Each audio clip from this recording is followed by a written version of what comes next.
Regarde ce qui t'effraie. Regarde ces invitations de ta destinée que tu refuses. Regarde ces invitations de ta vie que tu fuis. Regarde cette chose que tu sens au-dedans de toi que tu dois faire mais que tu évites. Regarde ce que Dieu t'a toujours demandé de faire mais tu as toujours refusé. C'est là que se cache ta nouvelle saison. Ta nouvelle saison se cache dans quelque chose que tu trouves redoutable. Quelque chose que tu trouves ennuyeux. Quelque chose que tu trouves de trop. Quelque chose que tu trouves insupportable. Quelque chose qui t'exige de changer pour l'avoir. Quelque chose qui t'exige d'être un nouveau toi pour l'avoir. Quelque chose qui t'exige d'aller au-delà de tes limites pour l'avoir. C'est ce qui va changer ta vie. Osez faire ce qui vous effraie.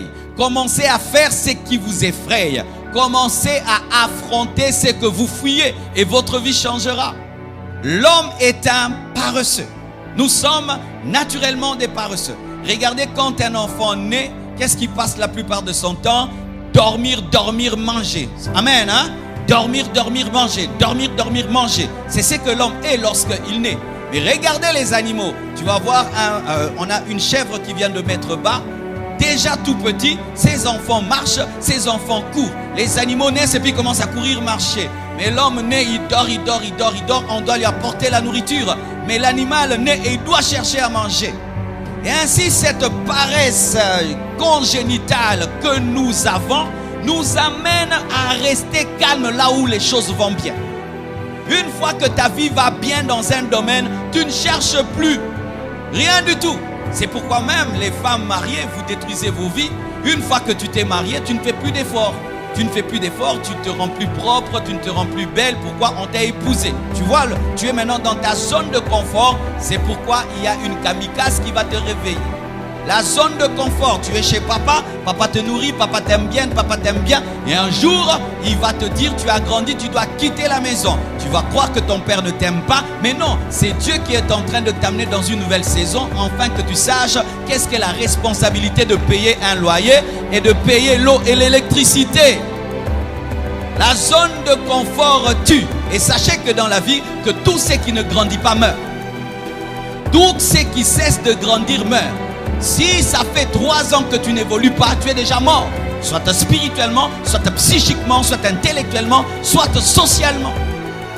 Dans la vie, il faut évoluer. C'est comme le vélo. Si tu arrêtes de pédaler, tu tombes.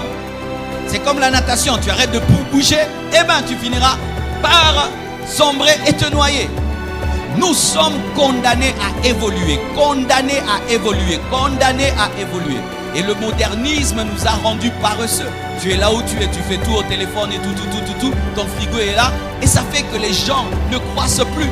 Mais avant, pour manger, il fallait courir. Il fallait suivre le gibier. Il fallait se protéger du froid, aller dans des grottes. Maintenant, on a des maisons climatisées et chauffées. Et ça fait que nous devenons paresseux.